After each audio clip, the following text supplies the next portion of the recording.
All right, guys, welcome to Full Sail On Air. My name is Tyler Billingsley. I'm a lab specialist here at Full Sail University, as well as the president of the student group, the Christian Filmmakers Group. For this event, I'll be hosting Spencer Fulmar and Thurman Mason. They're from Third Brother Films, and we'll be discussing their up-and-coming movie, Generational Sins, which comes out October 6th, right? Yes, sir. Awesome. Right. Congratulations. Looking forward to that. So let's get right into these questions. Let's start with a brief background from each of you about how you even got into filmmaking at all. Sure. So my name is Spencer Fulmar, primarily a director, and I've been making videos pretty much since elementary school. Anytime I could, I had a lot of great professors at a public school in Pennsylvania. If I could make a video instead of a poster or writing a paper, they would let me. And so I really started doing this full time with YouTube videos before YouTube was even owned by Google. And then I started doing corporate and commercial videos so I could buy better equipment, and made my first feature film before I was 17 just to make a feature film. This is my third feature film, Generational Sins. It's just been a really interesting ride. I've been to a lot of different film schools, 4 different film schools, including NYU, and really excited about our upcoming film releasing. So basically, your whole life, you've Pretty lived, much. breathed, and Yep. drank nothing but filmmaking. Cool, good, Yeah. good. Yeah. And Thurman? Well, I was a film major at Temple University back a long time ago, longer than I care to remember. My life kind of took a turn after Temple, and I actually pursued a different career. Then maybe 7 years ago, Spencer and I met in seminary, of all places. And even though there was a big difference in our ages, we hit it off because of our passion for filmmaking. And after a couple of months in school, we kind of split ways, lost track of each other, and then we got reconnected about around 2 years ago. At that time, Spencer was living in Hollywood. He was working on his third film. I think we had maybe a third draft of Generational Sins complete. He called me up and asked me if I'd be interested in producing. And I said, sure, because I had no idea what we were getting into. So I flew out to LA, and we actually made a road trip to Las Vegas for a broadcast equipment show, NAB. Okay. And it was during that weekend that we talked about the kind of films that we wanted to make and how we saw ourselves as filmmakers. We put some money in the bank, opened up a bank account, formed a company, and made a movie last year. You went about it the right way. Nice. I worked in AB one time, and for students, if you guys ever get a chance to go out there, it's very cool. Like all the latest and greatest gadgets and programs. It's very cool to get out there. So how did you guys? You mentioned that you met in seminary and stuff like that, and then you sort of parted ways. What exactly? I mean, obviously the film brought you guys back together, but you sort of left some stuff out. You told him you didn't tell him everything, but I mean, how did you form? You started a business, stuff like that. But what is it? Do you think about you guys that made you want to start like a lifelong thing together of making movies, not just one, but moving on and working together for quite some time? For me, it's been great having Thurman on board. We do have a generational difference, but we both have the same passion and the same drive. Someone I've been looking for in my life, is someone that would run alongside me. And Thurman was that guy, right? I didn't anticipate it, didn't expect it, but so often you might have a business partner or someone like that might, help you out a little bit, help you out on the weekends, after work, something like that, and that could work out fine. And Thurman was in a space in his life, a time in his life, that he could run alongside me and we could be proper business partners and that we could pursue this full out. And that's really what it took, especially to make a film and now have an operating film company and now in the development of a slate of films. Yeah, we were very fortunate because the fit was so good. And we actually complement each other. The fact that we do have an age difference gives us, slightly different perspectives on markets, on, scripts, on everything. But as you go forward in your career as a filmmaker and you start partnering up and collaborating with people, it's essential that you work with people on the same page. At least in my opinion, it is.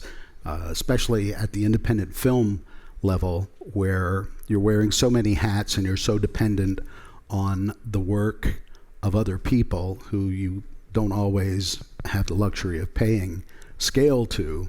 And so it's very, very important that you be able to work with people who have similar vision and will complement what you're trying to do. And it adds a good synergy, and passion doesn't care about age, so that's good. As a Christian-based independent production company, how do you handle the David and Goliath scenario with big budget Hollywood and independent? Well, that's a good question. We, in our experience in the last year with Generational Sins, we really haven't encountered any unusual or surprising issues with Goliath. I'm not even sure Goliath knows that we were there. They've discovered us in the last few months, but as we were going through the process, they really weren't there. I don't know that that's really been a factor. Do you? I don't want to jump ahead, but I think there's a lot of, like the film industry, the Hollywood movie industry is very enigmatic as far as the big guy and the smaller guys and the studios and what their concern is of independent filmmakers. We definitely have been on the radar, and we've stirred the pot quite a bit, which is quite remarkable from what we had or resources available to us and what we were able to accomplish. In our Goliath, I'm not sure who that person would be except for the major studios, but it's almost like another industry for the studios, especially compared to the independent filmmaker. It's like a whole nother world. It's much more corporate and bureaucratic than it is what we're doing. Cool. And nowadays, with such accessibility in the industry, it has opened up a lot of doors for independents. You mentioned even YouTube. I mean, there are people out making movies and all kinds of stuff. I know students have seen them or maybe even are part of them in some cases. So that helps a lot too. And it's cool that you guys can look forward and like, this is what we're doing, and whatever else is going on is going on. But but we're gonna make our stuff. That's right. That's a great attitude to have about it. As you know, filmmaking has kind of two sides. You have the creative side and the business side of things, and you guys have worked that out really well amongst yourselves. But so how exactly does Third Brother Films deal with that that sort of dichotomy of the work there? It's worked out very well to this point. I mean, Spencer obviously is focused on the creative and does an excellent job at that. And I'm able to have a little bit of creative input into it, and so that kind of scratches that itch that I have. But ultimately, you got to pay attention to the bottom line if you want to be a successful filmmaker. So you need to have somebody that's going to be pinching pennies, watching the budget, and making sure that you're making wise decisions. It's not me. Yeah, it's usually not the creative person, right? I mean, usually not. No. It's funny, but when we were actually on set, at the time I didn't realize how many Marlboros and Monster beverages we were buying. But next time out, we'll probably keep a little better track of that.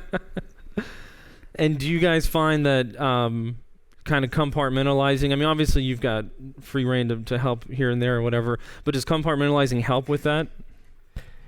Thurman kind of described it as almost like there's a wall between creative and business and producing. And whenever I'm not on set, I, as an independent filmmaker, and as you guys will also have to do, you have to become business-minded. I did not excel at math and accounting. I don't know if I even passed, probably not. But you have to get good at that if you want to keep making films. And it's great to have someone like I have in Thurman, who is my business-minded individual, my executive producer, and especially on set, because as a director, you're going to have enough to deal with on set with creative and creative choices. And whenever I'm in that mode, I am not caring if, for instance, a little example from one of the scenes we shot here in Sanford, I told a production assistant to buy dirt, and he bought dirt for like $40, which I don't know how that's even possible. And Thurman was able to step in sometime in that transaction and be able to just find like dirt in the woods that was free. And I don't have a business mind on set, so it's great to have a wall, even for me, because I am involved very much in producing before and after the set. But on set, it's great to have Thurman and it's other producers who are able to make those calls, and which frees me up to just be creative in that special, days on set. Well, I think what helps too is the fact that you are aware of those things, and you're aware too, like when he's in that mode, you kind of have to put your mode on and be like, all right, I got to be even more mindful because I know he's not even thinking about it. And it makes sense because you are just the creative. Yeah, you're in that zone.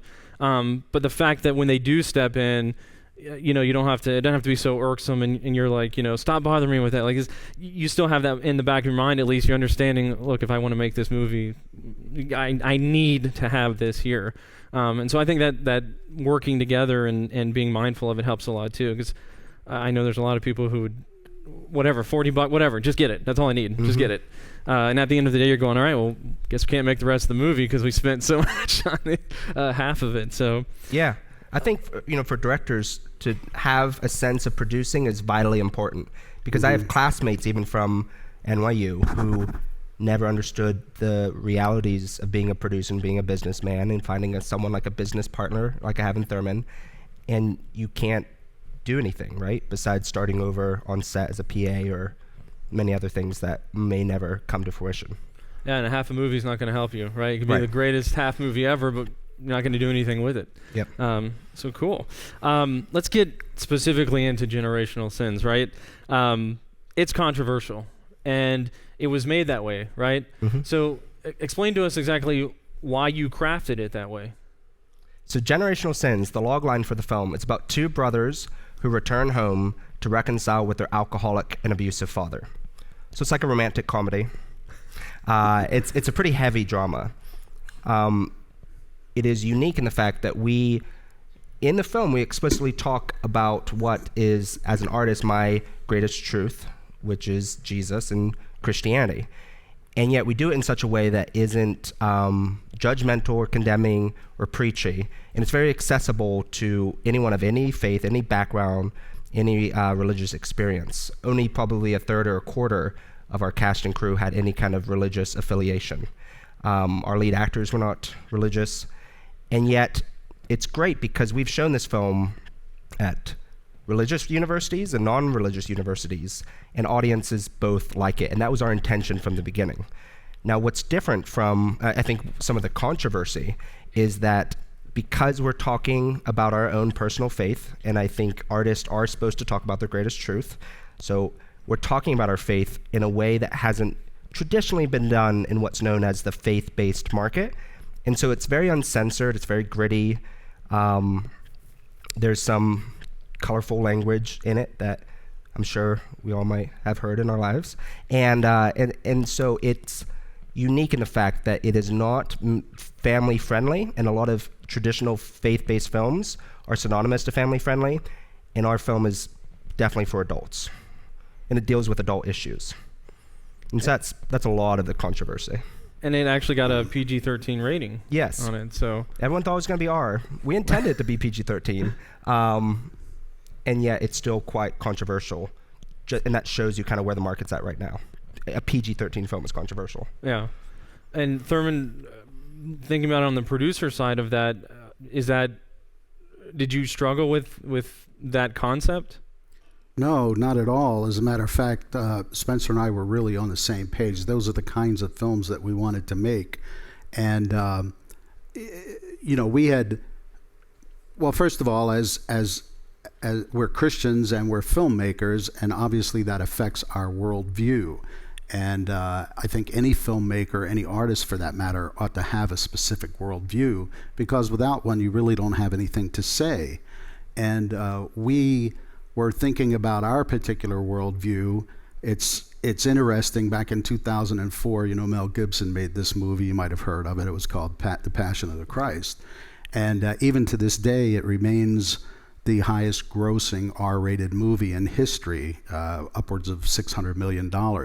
So even though there may have been faith-based films before The Passion, Mel kind of put the genre on the map. Hollywood discovered there was a lot of money to be made with these kinds of films, and so multiple production companies followed, trying to imitate his success. And Hollywood has had some successes, but also a lot of failures because they're still learning how to market to that audience. So out of this faith-based genre that rose up, Spencer and I looked at it, and we pretty much determined that these were films that were made by Christians for Christian consumption, and outside of the choir and the religious community, there wasn't a lot of other people embracing those films. That's not what we wanted to do. We wanted to make the kind of existential films that Hollywood has been so great in making over the past decades, but we wanted to write, into those storylines, Christian characters with the kind of worldview that we have. And so that's why you see these really hard, gritty films like Generational Sins, but in those films you'll see faith elements that are strong, that are provocative, they're not judgmental, they're just real. And that's the kind of films that we make. And so in many respects, we're kind of on the tip of a spear here. And, we like to think that we're creating a brand new genre of film, because it certainly isn't going to fit in with your classic faith-based movie.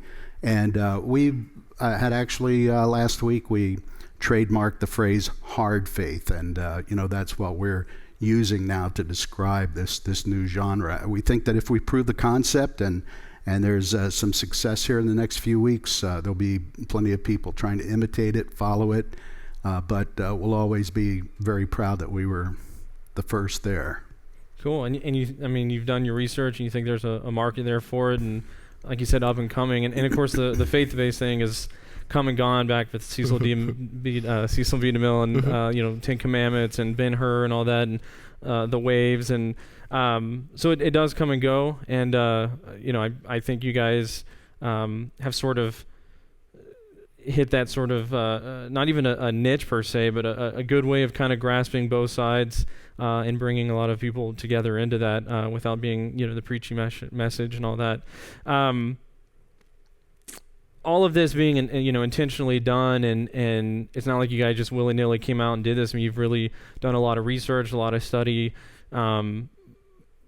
How does storytelling, specifically in the way that you guys have done it, not just the crafting of the message and all that, but the storytelling, how does it nowadays have, how impactful is it still nowadays with CGI and everything done in post, we'll fix it in post, all that kind of stuff. Is storytelling, you think, still extremely relevant? Yes. I mean, it's absolutely vital. And this past box office was probably one of the worst. This summer box office is probably one of the worst in over a decade. There's different projections on how many years it's been, but it's definitely over a decade. It's one of the worst summer box offices. And that shows you, especially from what the studios are creating, whenever it's a remake or a tentpole superhero movie, and a lot of completely unoriginal content, right? Either remakes or adaptations. And you can even see it in what the Academy is celebrating, what Netflix, their success is based on. It's these stories that everyone else thought were too risky, and they're original stories, and they're real life stories. They're not CGI, and they're stories that audiences want. I mean, even the Moonlight being the Academy winner, it's the real, gritty, true life stories about human existence and what it means to wake up every day and try and make sense of your life and continue on another day. And that's not CGI, and that's not expensive, but it is a really good story. I'm a millennial, right? And I didn't grow up in the church, so I have a different perspective as far as a lot of these faith-based films or religion is concerned. But what I hear a lot, and maybe you guys also hear it, is that the millennial generation has a really short attention span. But I don't think that's necessarily true, because especially what we're talking about with feature films, we still pay good money to give our undivided attention to a single source for sometimes up to 2 hours, because it's a good story, right? And you'll tell your friends not to text and snap anyone that's talking, because you just want to fall in love with that story. And that shows you how important stories truly are. And this is an original story. Generational Sins is not a fantastical story. It's not sci-fi. It's not surreal. It's a very human, relatable. Unfortunately, it's a very relatable story to many people, no matter what your background is. And yet it is an original story. And you can't, even our marketers try to compare it to another film, and you can't compare it to anything else. And that's important. Well, that helps you stand out with your movie as well, from a marketing standpoint and so forth. How long did it take you to put this story together? I moved to Los Angeles, California in January 2016, and I moved in with my cousin who wrote the first draft of the script, and then I was the co-writer of the film. And so we wrote the script together. The first draft pumped out in like 2 weeks. The final shooting draft officially, maybe draft 7, maybe draft 9 by the time we got it to set. Official, right? There's probably 100 unofficial drafts. That was over 6-7 months, but still pretty fast. And it really came together quick. My cousin and I had always wanted to work together. We both worked in the film industry in different sectors. And then whenever we came together and we both told a story that we're both overwhelmingly passionate about, that we met every single day to write and refine, and anytime we had a meal together, we would talk about it because it meant that much to us. It kind of wrote itself. And it feels that way, right? On the screen, it feels like an essential story and not just a distraction. And those are often the better stories too, when they sort of start writing themselves and the characters take on a life of their own. We talk about like time-wise, it took 6 months to write or this or that. Thinking about it though in a more compact type of way, I mean, you sort of referenced it, like every time we got together, we were working on this. I mean, how many, like giving us hours wise, I mean, how many serious real time did you put toward it? A lot. I mean, it's crazy. If I try to think about how many hours, I mean, it was really our main obsession for 6-7 months. It really was. Good. Rewriting it, writing it. And I love writing scripts. I mean, it's the greatest thing you can do, especially as filmmakers, because you are building your company, right? You're building your brand. You're making asset for yourself, and it's free. It's completely free. All it requires is your hard work and discipline, and skipping a few hours of sleep. And if you stay up until the sun comes up, you probably have a pretty good story. Oh, and sometimes that can be difficult to do, especially if you're not into the story or something like that. Yeah. And so, and I ask it that way because we can say like, oh well, yeah, it took about 6 months, but realistically, maybe you only met once a week or something like that. But it really comes down to, when you're making good stories and stuff like that, is really spending a lot of time on it. It's not just 6 months. It's really compacted. It's hours and hours and hours over and over. And you mentioned like drafts. Well, the official draft is 7, but there's really a whole lot more. You don't really write a new draft until a certain amount is done and stuff like that. So, it's not something you just sit down and write a few days and we're done. Right. You're really crafting an entire story and creating new characters and all that, and that's something I think a lot of students can relate to and stuff like that. Is I know here we're accelerated programs a lot of times, so you don't have as much time to do that. But when you get out there, you really do need to spend some time making a good story, so that when you go to make it, you are actually making a good story, not something that's been thrown together or something. And I think we see.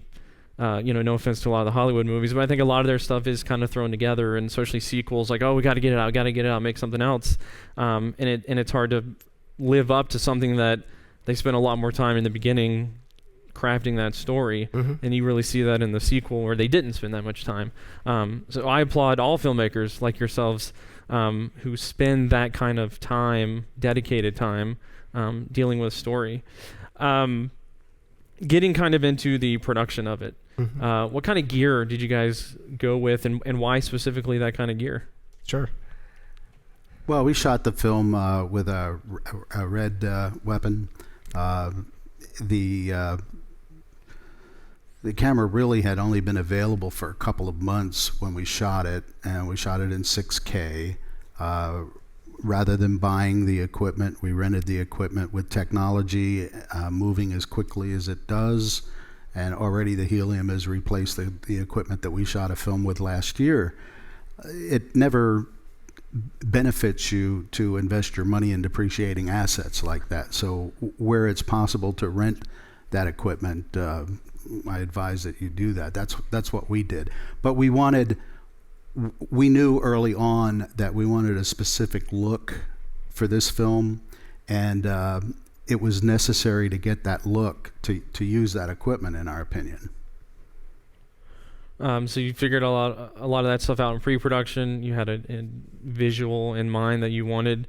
Did you guys shop around a lot, or did you know from the get-go, like, this, we want to use the top of the line? We had used Red before. You know, there's always a big discussion between Ari and Red. And we love Red. It's great grain, especially at 6K. You can do a lot in post. So we were pretty set on that camera. And then whenever we realized that we could have the weapon with 6K Dragon sensor, and we found a price, we did shop around for the price because there's limited resources on this film. But when we found a really great deal from a private renter, we pulled the trigger. We shopped around. We looked at C100s and C300s and other cameras, and so glad that we put the money in the camera and in the lens. We had a great lens selection, all prime lenses, cinema lenses. Nice. How do you go about prioritizing? Obviously certain things are going to require more money than other things. What process do you go through to say, you know what, this is really the area where the majority of the money should go? Well, that's a good question. I think during principal photography, the camera was obviously the priority. And the interesting thing for me is, after we had the film in the can, we made some decisions about post that we did not originally envision.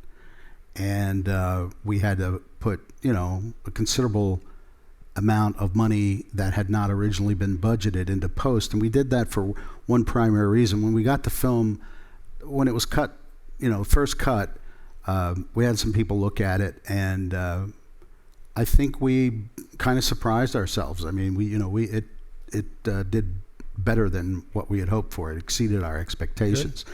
And at that point in time, we actually started thinking seriously about the possibility of having a theatrical release, because that, again, was something that we did not originally envision.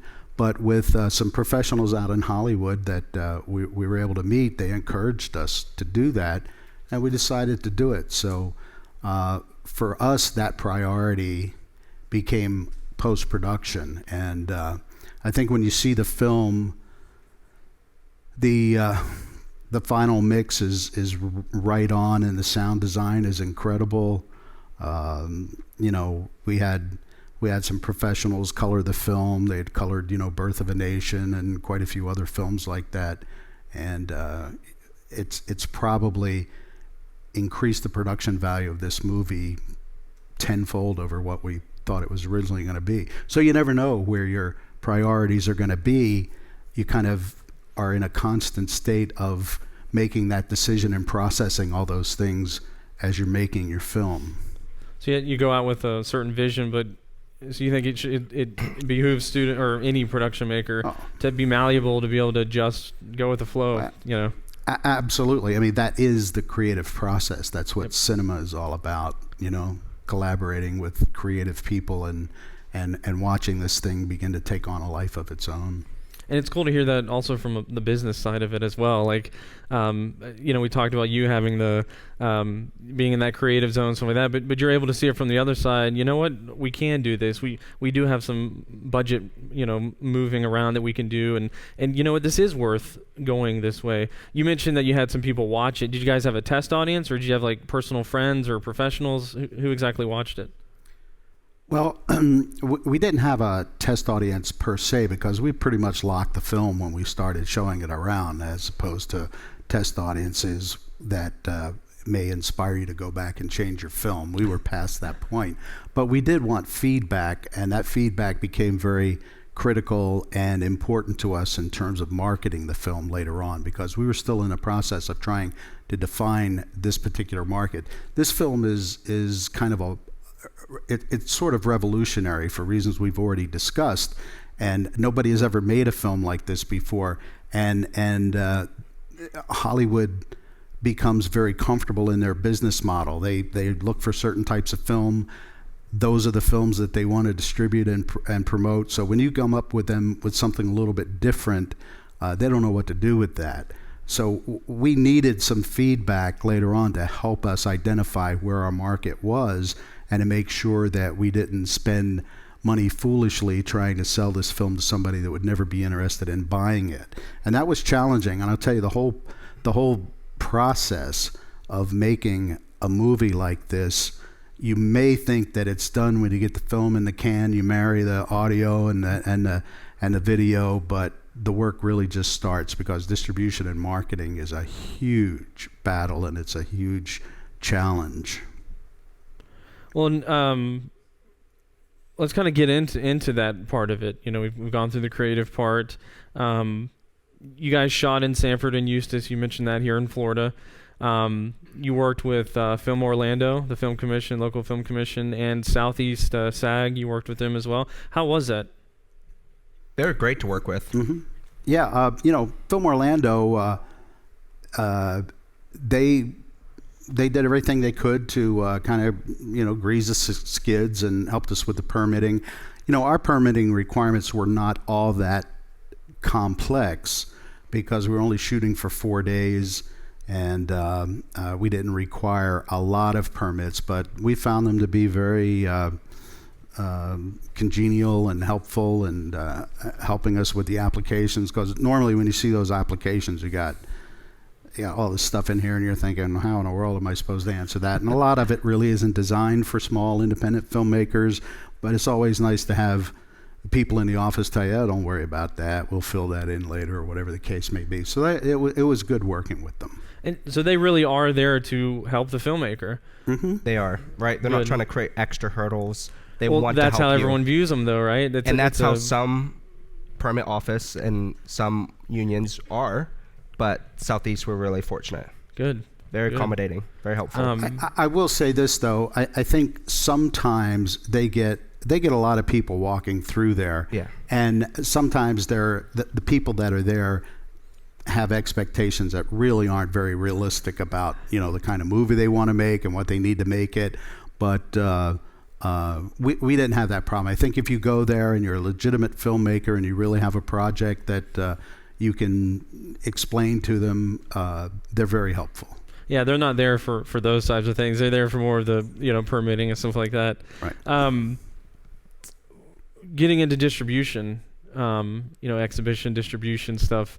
What kind of distribution windows did you guys go with, and what helped you in making that selection? So on February 20th, I'll just say real quick, February 20th, unlocked the film, right? We watched the film at our picture house. The 5.1, I've been married to the picture. I got to see it finally, and it never got changed again, February 20th. This is quite some time after February.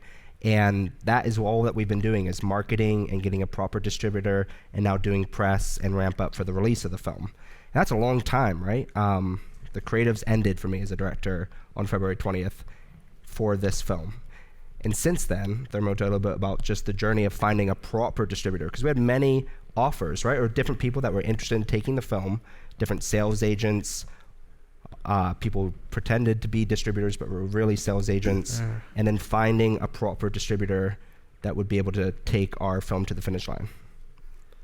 And to give that in perspective, it's like half a year dealing with this stuff. It's 6-7 months. Yep. Dealing with just marketing and distribution. It's not like we just waited around. Like we have an office in Los Angeles. We invited people over to watch the film, marketers to watch the film, distributors to watch the film. We did a Warner Brothers screening to attract some higher level distributors, producers. We went to trade organizations and film markets. So it's not like we were just waiting around or biding our time. We were active, very active, nonstop, trying to find a proper distributor. Yeah, when we completed the film and back in February, when Spencer was done with it, we had a couple of unique challenges, and the least of which was that nobody knew who we were. It's not like we had an extensive library out there that we could go to. So selling was a little bit problematic as a consequence of that. But we worked very hard, and we got the word out, and we started getting some offers from distributors. Nothing that really impressed us, because somebody will offer to distribute your film, and there's all kinds of people in Hollywood that are willing to take your money and help you spend it. Okay, you have to remember that when it comes to distribution. Sure, bring us $150,000 for P&A, and we're going to get you here and here and here and here. I'll help you do that too, by the way, if you're. Yeah, there's a lot of hot air out in Hollywood. So we looked at those offers, and looking through the offers and talking to these distributors were also an educational process for us, because we learned a lot about how they were trying to sell us and what we needed to do to sell them. But we never caught, and nobody ever caught our eye. And then we had a friend that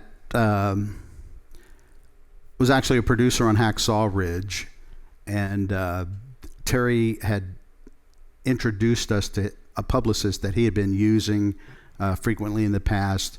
We hired a publicist early on before we actually had a distributor. That turned out to be a very smart move. It was a great benefit to us because Mark did a tremendous job as a publicist, and eventually he brought some other distributors to us, people that he had had relationships with over the years, and we decided to do a deal with one of them. We just cut the original deal, domestic U.S. and Canada, with Freestyle Releasing, and then we signed a contract with another distributor for our international sales. But it was a lot of work, and it was again, it was another 6-month process. Yeah. And when you sign over a film, I mean, you're giving them all rights, for 7, 10, 12, 15 years. It's a big deal. Yeah, so you definitely shop around and make sure you're happy with it as well. And then you may have heard too. I mean, there's a lot of networking going, involved. Friends you may know, or people of people who know. I mean, utilizing those networks as much as you can to help out your project. And then maybe down the road work with them again on something else or help them out. It's definitely reciprocal. I want to kind of get back real quick and kind of tie the two together. You had mentioned, shooting with the red weapon and all of that and going with the 6K. Did those decisions, how impactful are they toward helping distribute and market? I mean, like Thurman talked about spending the money in finishing post, using top-of-the-line equipment, and then having a story worth listening and watching. If you have that story, if you have a story that's worth investing that kind of money, and you can make it look like a film, right, with the proper equipment, with the proper budget in post-production, then it's quite essential. Because if our film looks like a movie, right? If it doesn't look like a movie, if it feels like an independent film, it might have some fun at film festivals. But if you want to sell it, if you want to make more movies, it needs to at least reach a certain production quality that it can be marketable. So it's important. It's very important. It looks like a film. It needs to look like a film. It needs to sound like a film. And because no one's going to say like, oh, well, they had this budget and give you the benefit of the doubt. No one looks at your budget. And besides Q&As like this that we have whenever we're at colleges and we show the film has to stand on its own 2 feet. On October 6th, we're not going to be there to defend it. It has to stand on its own feet, and we have to put in the money and choose the equipment wisely so it can stand up to any other film that our audiences can watch. And if you're going to theaters, there's a certain expectation that audience have that you have to reach, and you have to. I think it's a good lesson to learn before you go out and make any movie. If that's where your final goal is to get there, you got to be able to make that production quality and production value beforehand. Make sure you're going to reach that in the long run. All right. Well, we have 2 additional special guests, some PAs that actually worked on the film. Ian Chasteen and Alex Reynoso. Are they available? I hope so. Yeah. All right. Ian and Alex, they're both here. What did you guys do on the film, and how does it feel to have something that you worked on actually go into the cinemas? You can go first, Chris. I was a PA on it for about a week or so, and I did everything from making runs to helping camera team doing whatever they do to setting up lights and just everything they needed me to do. And watching it all start to come together and finally have a release date and everything was really cool. I'm excited to see the final product of it. Yeah, and How often did Spencer yell at you?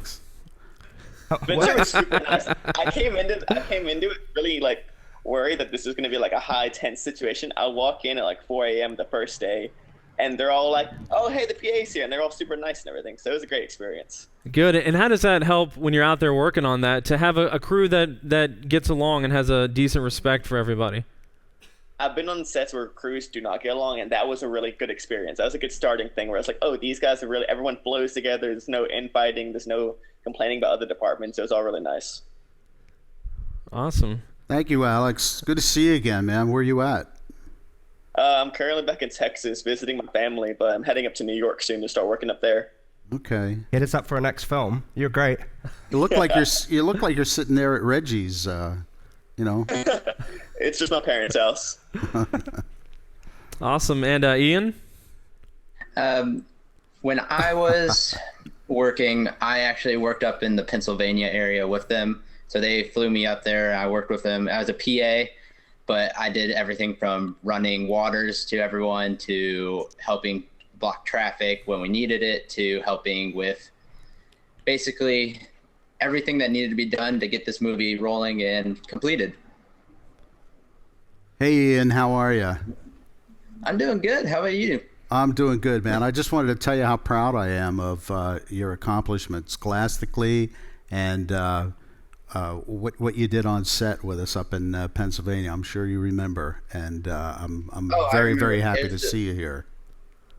Yeah, it was probably it's been one of the few many film sets I've been on, and going into it, I think I was up all night the night before, and I was like worried that I was gonna mess something up or something. And once I got there, everyone was a welcome, and it was a great experience, and I enjoyed every moment of it. And just working on a film where everyone does get along, how does that help you as a PA? Like, does it make you want to, you end up working longer, you're not as upset, you're willing to do more stuff? It's more of when you work with some people that are passionate and they're fun to work with, you want to do more and make the product better. And you want the movie to be the best it can be and be basically the best. But I think there was a couple nights where we got really late into the night, but everyone kept a good positive attitude, and we pushed through and got up the next morning just to do it all again. I see both of them nodding their heads. They seem to remember that specifically. That one bar scene. Oh, gracious. Yeah. But having having that sort of mentality around a set really helps you come together as a crew rather than just a worker. Yeah, it basically makes you feel like you're not just working together, but you're bonding and becoming like friends and family together. I absolutely agree with that. So it's like, it's more of like you're making these long-term relationships. Did we lose him? Did we freeze? Oh, there we go. No. And you guys learn a lot while working on the film? I would say so, yeah. I think we definitely both learned a lot, probably. Oh, I definitely learned a lot. I learned what real world compared to how at Full Sail we have the real world experience, but we have those teachers there to back us up. And then we have the real world out there, and we have people that we've never met before and we're just getting to help us teach. And so it's basically what we learned at Full Sail compared to what we learned out in the real world. They go like hand in hand on the people helping each other. Everything we did at Full Sail really like prepared us for that. Like we came in knowing everything that we need to do, and I never felt like I was like at a disadvantage from everyone else. I felt like I was pretty on par, just like working with everyone else that knew what they were doing. It was really nice. Good. Definitely agree with that. The Full Sail students, Alan and Ian, they were sometimes head and shoulders even above our regular hired crew. They were very knowledgeable and very hardworking. Thank you, appreciate it. I mean it. Thank you. Yeah, it was fun having you guys on set, and you have an open invitation on the next film. Definitely. We'll be in touch. Both of you. Oh, no problem. I'll see you guys in a couple days or That's right. in a week. Yep, in Yeah, a we'll week on see the you world at the, premiere. we'll see you at the world premiere. Yeah. I'm looking forward to it. Got my brand new suit, right? And push for it. All right. There you go. Awesome. Thank you guys. So it's really cool that you guys are, you're going from what you're doing here at Full Sail, and it's just a continuing move on. You're always still learning. You're learning new things. You're working with different people, and really being able to forge really long-lasting relationships that you could work on other movies again. And you definitely want to leave any production with them going, you know what, I'd love to work with that person again, as opposed to like, you're never going to work not only with me, but everyone I talk to, I'm going to tell them, don't ever work with this person again. And word of mouth is really a huge thing. So make sure you end with a good lasting impression, and you're there to help out. And when you can be with an actual crew, like I said, as opposed to just a worker, you're just there to do stuff. You become part of it. You're part of making this cool production, and then to see it go to the cinemas and all that. I mean, it's a very cool feeling, especially for the first time. So let's move into our Q&A session here. I know we got a lot of questions here. Don't forget to raise your hands. We'll have the mics kind of going around, and we also have people online as well who may have some questions.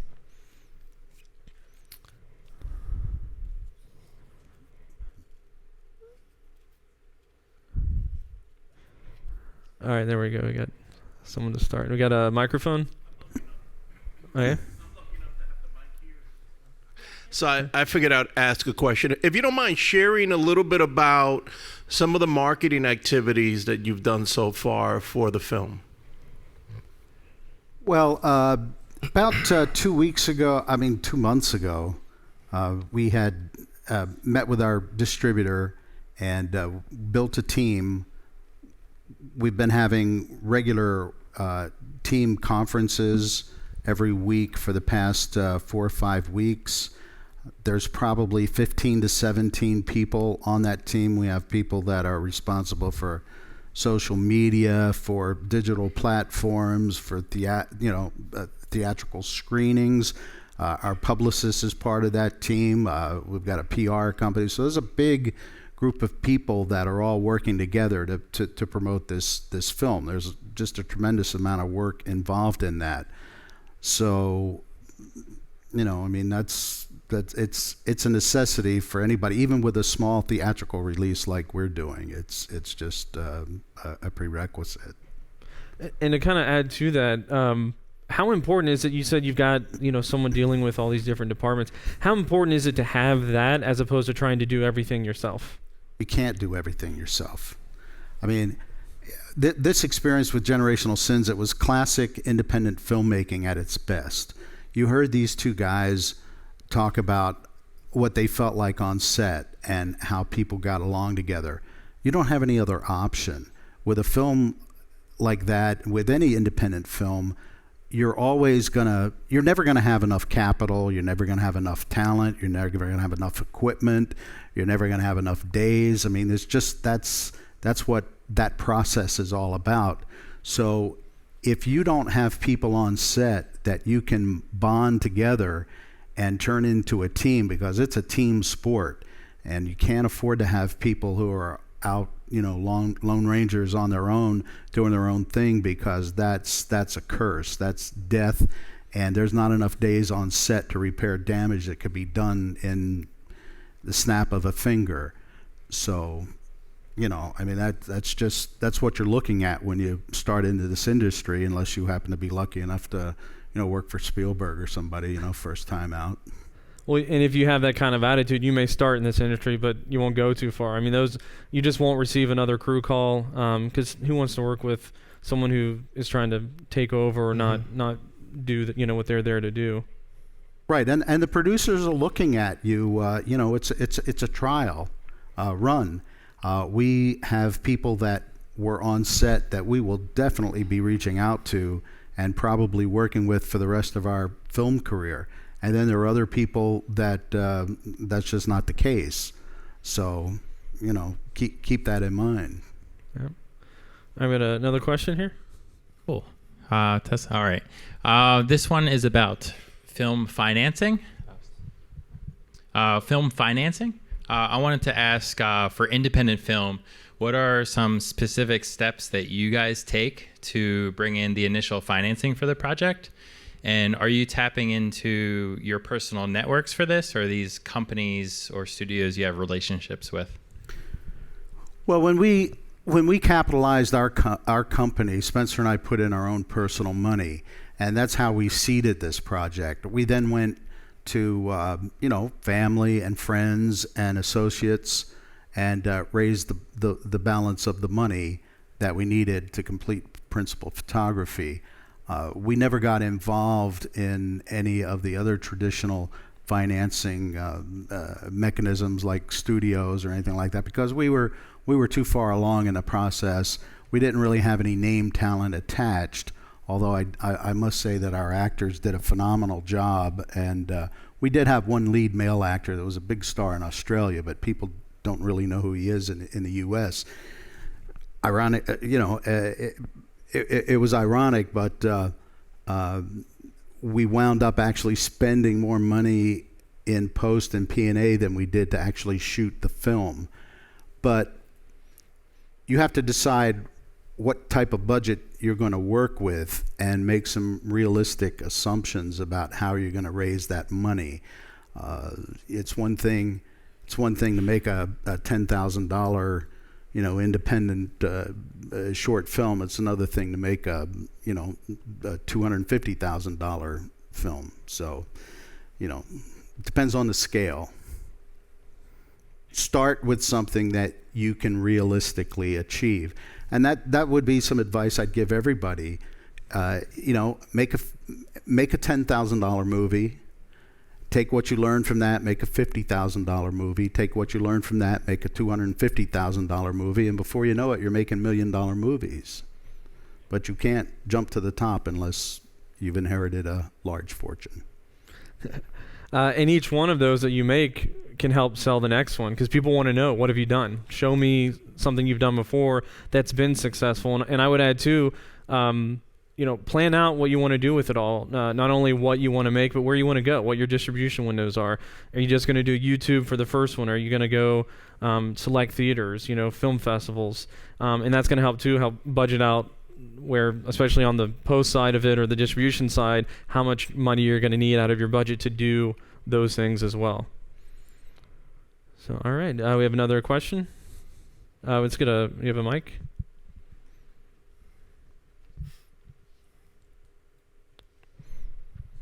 I have a question. Are y'all in the black yet on the film?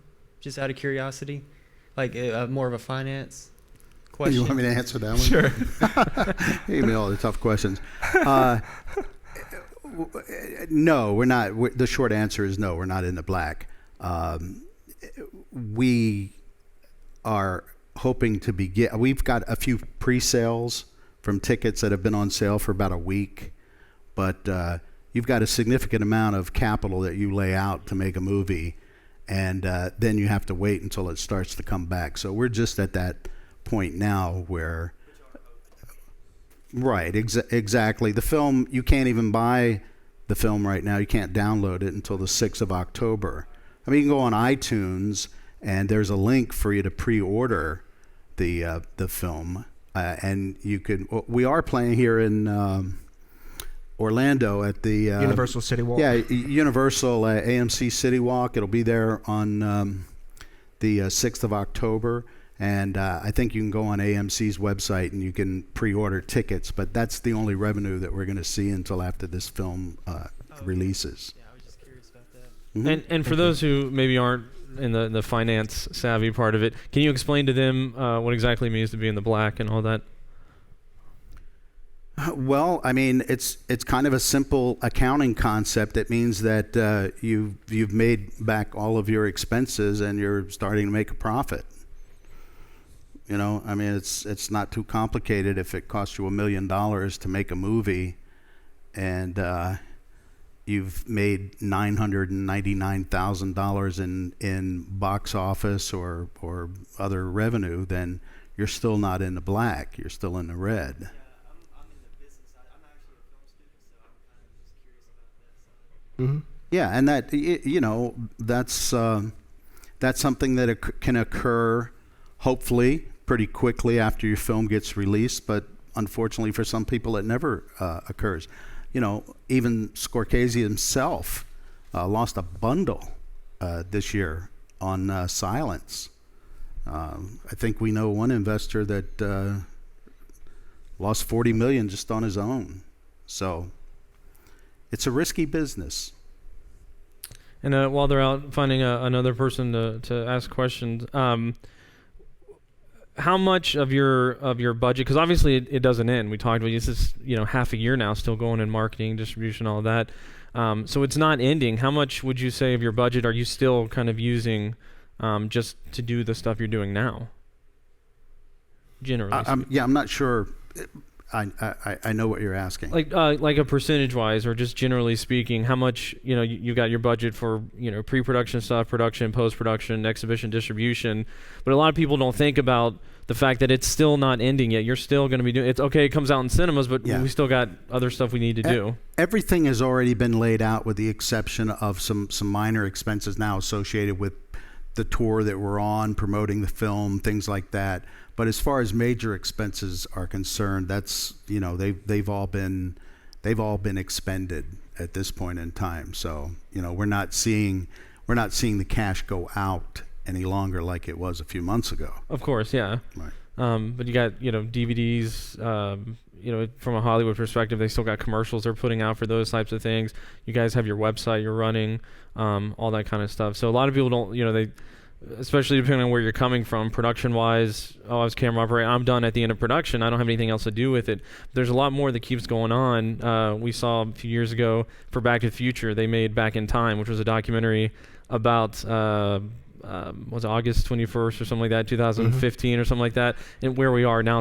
So here we are, a movie that was made, 30 years ago or something, and they're still making something about the movie that the talent's still having to come back and talk about, the director's still having to come. So not that you guys are necessarily going to go 30 years from now, but there's still a lot to be done even now. You're doing a whole tour on it, trying to get it promoted and get it out there. So your job as producers, they don't end, once, okay, it's coming out in cinemas, we're done. Well, there's still more you got to be doing. Yeah. Absolutely. You keep thinking that, now you've finished editing the film, now we just sell it and get a distributor and then we're done. And then you get a distributor and then you realize that you need to do marketing. And even like the marketing question that we had before, you're constantly thinking of ways to promote your film. It's what you wake up in the morning thinking, and that's what you go to sleep whenever you can. And you think about what's a new article or an op-ed or an angle, because your marketers are doing their job, right? But you are always going to be the person who's going to be most passionate and work the hardest for your project. Even if you hire the very best, whoever they are, as the originators, you need to own that. You're never going to rest. And I don't know what the next stage holds. I still have some of these preconceptions that, once the film comes out, then maybe we can take a breather. That might not be the case, right? We might continue going to universities, we might continue doing screenings and whatnot and promoting the film even 30 years later. And in the meantime, start working on the next film so we can get back on set and start the whole thing all over again. And you may end up doubling your work at that point. Yeah. But you're passionate about it, so you're willing to do that. Yeah. I mean, you just wish you could sleep less so you can work more. Awesome. All right, do we have more questions? Yeah, I have a two-part question. The first part is, did you use outside musical direction, or was it in your music all in-house? And how much of your budget was dedicated to music, whether it be composing or music licensing or anything like that? I'll answer part one. You want to get part two? Yeah. So part one, we used a composer. It was a guy that actually, and I know that there's a big music department here at Full Sail. I could speak a lot on just composers and how to get a job, but our guy did everything he could possibly do to win us over. He was great. He worked harder than anyone else. He delivered faster, and when we didn't know him from Adam. We had considered a lot of other composers, and this guy who's from New Zealand reached out to us from IMDb Pro and saw that we were in post-production, and he reached out to us, and we'd already kind of filled up our lineup of composers we were going to test out. And this guy was probably like number 9 in the lineup, but we weren't even sure if we were going to audition him to see if he could create the sound of Generational Sins. And so he reached out to us, just completely cold email from New Zealand, and he showed some of his work, and obviously he was professional and courteous. And so we listened to some of his tracks, and they sound like they could maybe work. But we Skyped everyone. Like, we Skyped a guy from Moscow, we Skyped a guy, some British guys, and Mike, who is from New Zealand, and then a lot of people in the States. And what our test was, and this is maybe asking a lot, but what our test was is, you deliver to us, like, we're going to give you a scene. You're all going to get the same scene. I don't know if they knew how many other competition there was. But we give them a scene, and you compose something with little to no direction, and there's no temp music. And then we will decide who we're going to go with, who we're going to take to the ball. And Mike, unlike a lot of his competition, he didn't wait weeks, and he didn't complain or anything. And he delivered what turned out to be the main theme of the entire film. He delivered that in 12 hours, sent it back to us. He's in New Zealand, so by the time we woke up in the morning, even though we had still 3 more composers to audition, we were pretty set on Mike, and he delivered like that the entire film. He was great to work with and very accommodating, and he could work within our budget. But it was still, it's not like he didn't get paid. He got paid well. And then for any other songs, worked with some local bands that were featured in the film, so they were quite reasonable, and then some royalty-free classical music. But the composer is probably the biggest fee. Mike was one of the highlights of this process of making that film. I mean, he was a huge surprise. I can't say enough about the contribution that he made to pulling this film together. When you see the film and you can listen to his score, it really blew us away, like Spencer said, and gave me a far deeper appreciation for scoring. And I already appreciated scoring, but after my experience with Mike, I mean, you could almost take a bad movie and make it good with that kind of talent. Not that I would suggest doing that, but that's how powerful that was. And the other thing, I think, we were very fortunate to get a post audio house that we did out in LA, who those guys just did a phenomenal job with the ADR, Foley, and everything. And our film has benefited because of that, and it's raised the production level to a point that I think would match any feature film out there in the market today. It was that good. So if that's the kind of career path you want to take, I applaud you. I think it's a good story too about what we refer to as sweat equity, right? It's sending them an email versus waiting for someone to contact you, or giving them the product before they even oh, you can turn it in Monday. No, I'm going to turn it in tomorrow. Like, really taking the time to do that extra work. A lot of people fall into sort of the rut. Well, I'll just go along with what they need to do, and I'll deliver it when it needs to be, this, that. But it's really those that stand out that push forward and take the time to do what very few other people are going to do. That's going to help you guys stand out. So keep that in mind as you build your repertoires and your careers. Yeah, and don't kid yourself. Smart producers can tell whether you're there with passion or whether you're there looking for a paycheck. And if they've got multiple candidates to choose from, which one do you think they're going to choose? Especially at levels like this, where it requires so much work and so much effort and so much passion to pull it off, because you don't have $40 million to pay people exorbitant wages. Do we have any online questions at this point? We have anyone question there? Yep. Is it on? Yes, thank you for coming. I appreciate you. Also, in the creative process, do you ever feel like a sense of anxiousness or anxiety, or is there always like this calm security, like you always are in control, like everything's going to happen when it's supposed to happen? It's mostly, unfortunately, the former. There's a lot of anxiety. There's a lot of stress. And it's a huge undertaking making a film. I remember about 6 weeks before shooting, Thurman and I were looking at all of our permits that we pulled and, going over our location scout and everything. And Thurman said to me, he said, is there a chance still that we could potentially push this production back a couple months and do a little bit more pre-production?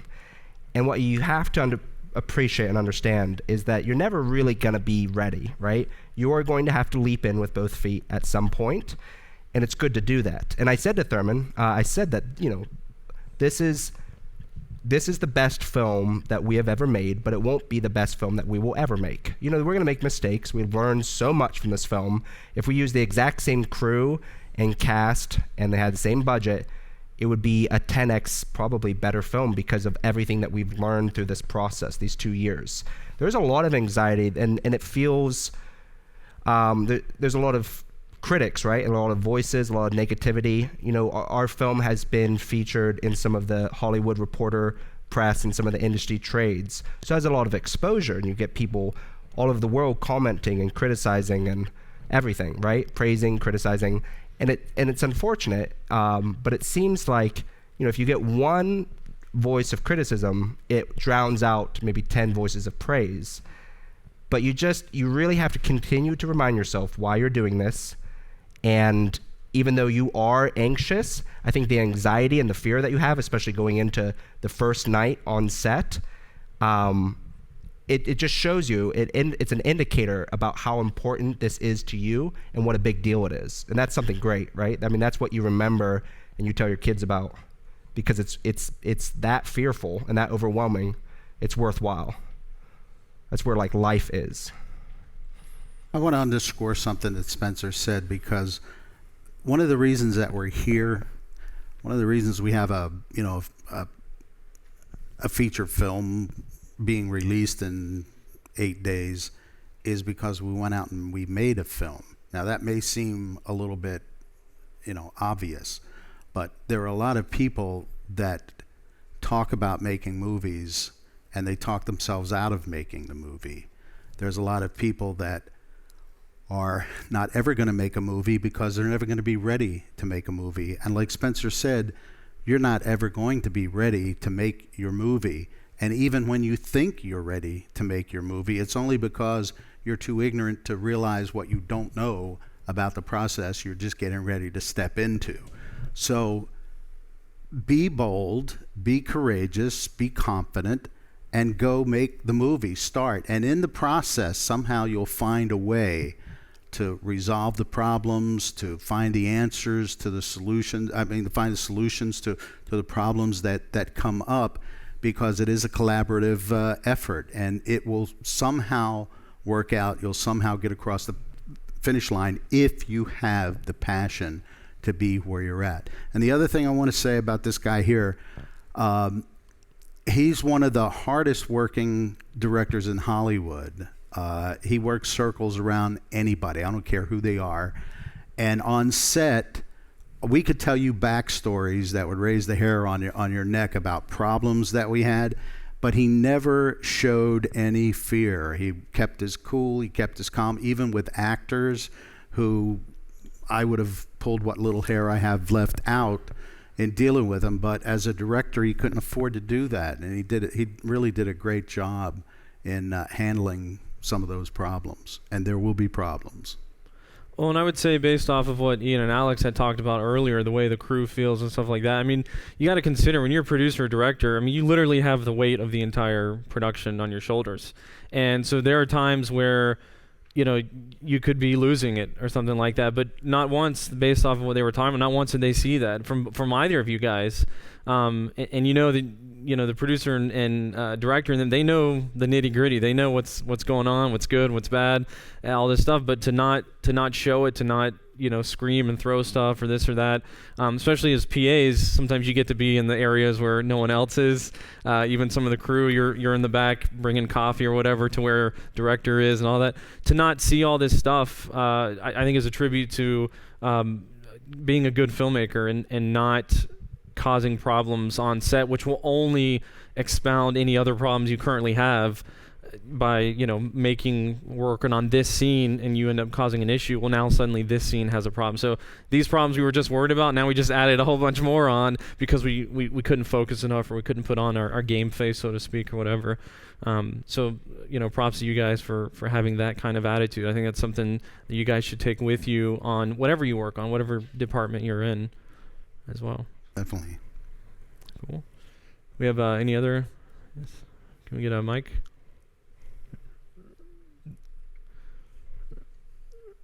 Have a quick question.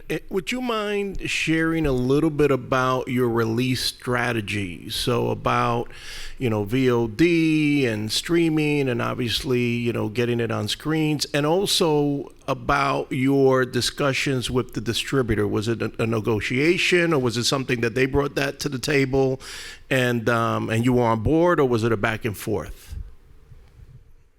Yeah. Well, first of all, if you know more about your distribution strategy than your distributor does, it's really kind of a waste of time and money to be talking to a distributor. So when we went to our distributor, the one that we ultimately wound up signing with, it was because we were looking for their advice and counsel and expertise. That's what we were buying, along with a lot of other things that we were buying from them. So we listened very carefully. Ultimately, it had to be our decision. We were in a unique situation because the fact of the matter is we probably knew our market, our target market, better than our distributor did, because our market was so different. But nevertheless, the processes and the mechanism for reaching that market was something that they were very helpful in identifying for us. For example, our release, you were asking about our release strategy. So the industry is changing somewhat, dramatically, actually. And with the studio system going through some of the metamorphosis that it's currently going through, we didn't have a lot of options. For a small theatrical release, we could not, we made a decision that it wasn't in our best interest to wait 90 days before we could start selling DVDs. And that left us with pretty much day and date, releasing, and that severely limited the number of screens that we could go into. And so we weren't able to get the best screens necessarily out there. We did get some very good ones, but it would have been nice if we would have had more preferred screens. I remember the screen that we're talking about in New York. There was one in Manhattan that was going to cost us $10,000. And we decided, for that much money, I could buy 3 more screens in Philly and Charlotte and, Nashville. So we decided to move across the river into North New Jersey, and we booked a screen there. Using that money, we saved it, and we bought 3 other cities. So those kind of things are decisions that you have to make, but you listen to your distributor, and they will help you through that process. Does that answer your question, or okay? You want to add anything? Well, the 90-day window, right? For all the studios, whenever they release, Wonder Woman, it cannot come out of theaters and on video on demand at day 89. Has to wait for 90 days. But our culture isn't that patient anymore, right? And so it's sort of an archaic system. And studios have the money to double spend P&A, where they can promote their theatrical release, and then they can promote their video on demand or DVD release. But we don't have that luxury. We spend what we can on P&A, and we give an option to audiences, and it seems like audiences like options today, with Netflix and iTunes, and yet still making it accessible in theaters. And so a day and date release, we spend our P&A funds that we have and promote this and give our audiences options, which is where the industry is going, just like the claps and now the whatever is rebirthing out of the music industry. Whenever you could download music for free, and it collapsed all the music industry, and now there's iTunes. And it's so cheap and it's so easy that you may as well just spend the $29 or $99 or whatever it is now to just buy a song. And the film industry is right on the cusp of that. And the theater chains that are conglomerates, and now the biggest theater chain, which is AMC, which is owned by the Wanda Group in China, they are losing money every quarter. And so whenever the studios decide that they don't want to double spend P&A and they're going to team up and they're going to break that 90-day window, I think a lot of our major chain theaters will probably collapse. I don't know what's going to come out of that, but we need to be ready to embrace that and run into that and not allow, and I think there could be a lot of benefits in that too, right? No more tentpole superhero movies that audiences don't want, and not spending inordinate amounts of money on ticket prices, and giving audiences what they actually want, which is original independent films and stories, original stories. And I think studios could go back to that. But there's a lot of speculation. Even the president of Lionsgate said a couple weeks ago that day and date release will be available for all films maybe within a year. So it's very exciting, right? This day and date release could be the new model for all films, where you can watch it on iTunes the same dates in theaters. And a lot of people have pushed for that. I myself love seeing films in theaters. Anytime I can see a movie, I see it in theaters. But audiences want options today. And I think that's something that students need to focus on, is the landscape changing. Yes. With the digital age and what have you. I mean, it's, even from when I was growing up to now, is totally different than what I remember, both in even how movies are sold. It's not as much star power or what have you than there previously was. So a lot of the landscape, you guys need to pay attention to that, because when you get out, it's going to be different probably when you get out. So you need to be aware of that when you hit the ground running with your projects. This is what we're going to have to start doing. We have a question online. All right. So I have two questions. The first set is for Spencer and Thurman. What would be the most challenging experience while making this film, but also the best learning experience? Good question. That's a great question. All right. What was the most difficult, and yet what was... Come again? What was the most challenging experience, and but also turned out to be the best learning experience? I mean, Does it have to be the same, or could it be two different experiences? Man. Does the best learning experience have to be the most difficult experience? There's a couple ones that are kind of overarching, right? Like just making a film. Like I remember distinctly the very last shot of the film and how relieved I was that we had gotten the film in the can. But I think probably the script, I'm going to say, is going to be what was the most challenging, but also the greatest learning. So whenever we shot the film, we had a couple of extra scenes. Didn't know that they were extra. Could have known that they were extra. But the film is 90 minutes long. Whenever I finished editing the first cut of the film, it was 2 hours and 40 minutes long. So I cut out a lot of the picture. And what was a really great education turned out to be one of the greatest learning experiences, is that whenever our distributor needed a closed caption file to save money, which is what independent filmmakers do, to save money, what I did is I adapted the screenplay as we took it to set, and I adapted it so that it reflected what was actually in the final cut of 90 minutes in that closed caption file, so I could save money creating a closed caption file.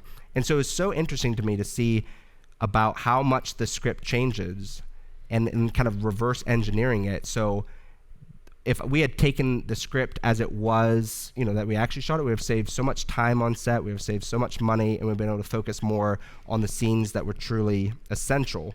And sometimes you're not going to know that, right? You're always probably going to have some deleted scenes. But I think cutting out the non-essentials was the greatest learning experience for me. Well, I'm surprised he picked that, because I would have to agree with Ian here that by far the hardest scene was the bar scene. And generally that's the one that he picks, but the bar scene was probably about the worst, most difficult, horrendous set that I've ever been on in my life, and I can't imagine anybody else not agreeing with that was there. I mean, we were shooting the bar fight in an establishment that was actually an ongoing business, and they were still doing business on the other side of the room. And we got there. What time? We were probably there about 8, 9 o'clock in the morning, at least with the crew, setting up and talent came in around 11 or 12, and they were there for 12 hours shooting this scene. And they had like 4 or 5 air conditioners, window units in the place. But by the time we actually started shooting later on that afternoon, everybody who had come to the bar for extras, they were like drunk as a skunk because they'd been drinking over on the other side of the bar all day long. They came out, the temperature started going up, the lights were on, we just had to go through. The temperature probably reached in excess of 120 degrees in this room. We were in there for hours. By the time the night was over, there were only about 3 people still standing. That was Spencer, our DP, and who else? The talent. Daniel, I think. And so they were moving all the lights. Everybody else, and we had some pretty, big, bulky guys on set, but everybody was just exhausted, and that was probably about the hardest experience in making the film. For me, one of the things that I learned was in doing another film, I would never do another film without having some on-site editing dailies. It's something that in a ultra low budget movie you're probably going to want to sacrifice and save money on, but in the final analysis you really don't save money on that. We would have loved to have identified some problems, particularly audio problems that we had, down in Florida before we got back to LA and started cutting the film. We wound up having to do a lot of ADR to cover issues that arose that we probably should have identified a lot earlier. So, that was maybe one of the biggest learning experiences for me. So we're gonna have our editors cutting this film. We're gonna take a week off when we're finished production, and when we come back from our cruise, we're gonna watch the first cut of the film. That's how we're gonna do it next time, right? That's a good question. Yeah. Oh yes, 2-part. Oh. Wait, what? The question was for Christopher and Ian. Do you have any advice for the students when they start their first job? It's Chris.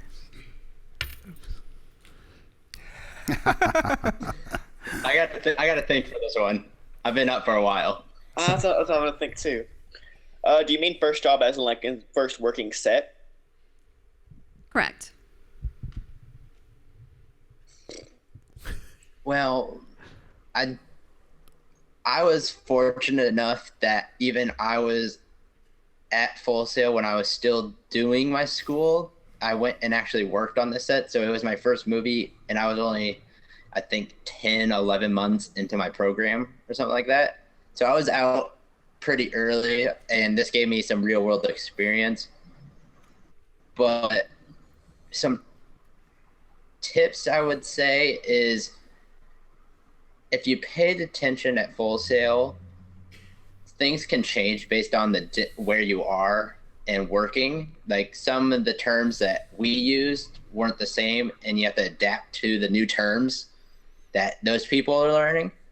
So some tips are that you should, when you go to your teachers, you should ask for more of so in ours, it's a C47 for a clothespin, but for some it's a bullet, and it would be good to ask what different names for different things are depending on what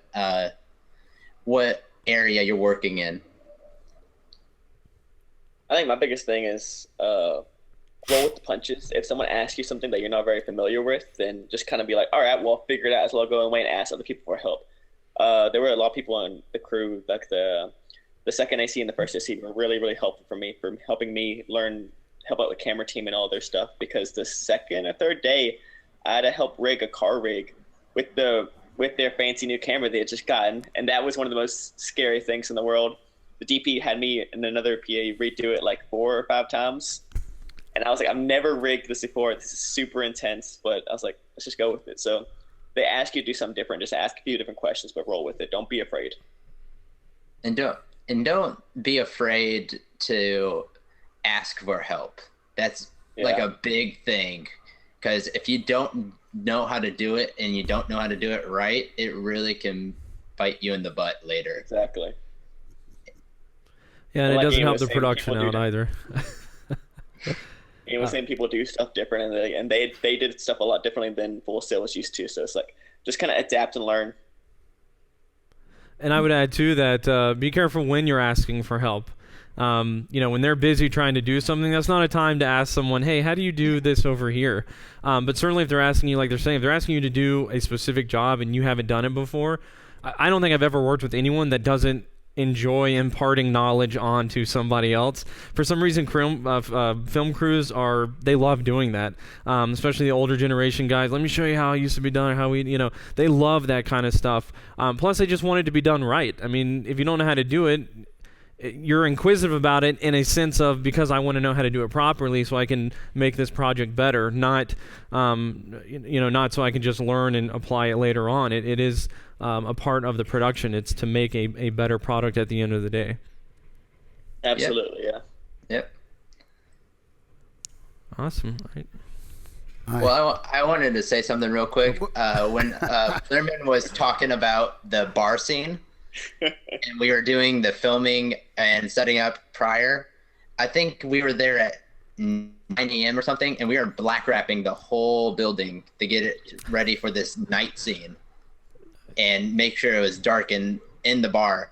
And working in the conditions that we were working in, the place got hot, but the good thing about the crew is we didn't complain. We worked through the heat and all the technical aspects that happened during that, and we worked to make this bar scene come to be I would say probably one of the best scenes in the movie too.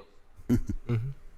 Definitely. And again, it's those situations where having a good crew, it doesn't make that situation as bad. Like if you really didn't want to be there, you hated the crew, it just makes that situation that much more unbearable. Like, why am I doing this when I don't even want to be here at all? And it's those kind of weird things that you're willing to do as a crew because you just love the art of filmmaking and all that kind of stuff, and you want to make a better film for everyone. And that was one of those situations. It was such a difficult environment, and there's so many obstacles and so many things that went wrong that you truly, come to the end of yourself and you do whatever it takes to get the shot. I mean, like my DP and myself and our talent, that's who was needed to get the shot, and we stayed up an extra couple hours and finally got out of there around 2 or 3 a.m. and we got the shot. And there's no other option. I've been waiting with bated breath to hear your question. Hi, well, I'm still a bit curious about the distribution process because I don't really know much about that. What was your first step in finding a distributor? Who did you go to first after you finished the movie? Well, the first thing we did just about the time we were finishing our first cut was attend AFM out in Santa Monica, which, was the buyers and sellers market. And we just went around. We hadn't been able to take advantage of setting up appointments. So, we were just knocking on doors and got some business cards. We contacted those people, sent them links for our trailer. We got probably a couple of responses back. We started getting some press and publicity, and actually a few distributors contacted us, and we would have conference calls with them and talk to them, find out what they were trying to sell us, what we needed to sell to them. So that's how that process started. We turned all those offers down, and like I think I'd said earlier, after we hired our publicist, we really relied on the relationship we had with the publicist and the relationships he had with other distributors with films that he had worked on in the past. So that kind of made us feel a little more comfortable, and that was very important. And we wound up signing with a company that he thought would be a good fit for us. So we relied on his knowledge. Awesome. All right, guys. Well, we appreciate it. We've reached actually beyond our requirement, but it's been worth it. We love having you guys here. Thank you to Thurman and Spencer and Ian and Chris there. We appreciate that. And we hope the best for your guys' project, October 6th. Yeah. Thank you, guys. Hey, and listen, if I can, we really appreciate being here. We appreciate you guys coming out. Please remember October 6th. It's down here locally at the Universal City Walk. Probably on the 5th, we're going to be asking all of our friends to push this out on whatever social media platforms they own and operate. It's imperative for independent filmmakers. We don't have $7 million to go buy a lot of national TV ads and whatnot. So social media is really the key. And as you all well know, opening weekend is the weekend that really sets the tone for any kind of a theatrical release. So if you like us, if you like the film, please get the word out to all the people that you can through all the various social platforms. We'd be very grateful for it. And that's generationalsins.com. That's our website, generationalsins.com. Please check it out, and we'd love you to keep in touch with us. If you have a project, Spencer and I are available. Our email addresses are there, and we'll definitely respond to your emails. So, stay in touch. Thank you, guys. Thank Awesome. you. Yep. Thank you. Appreciate it.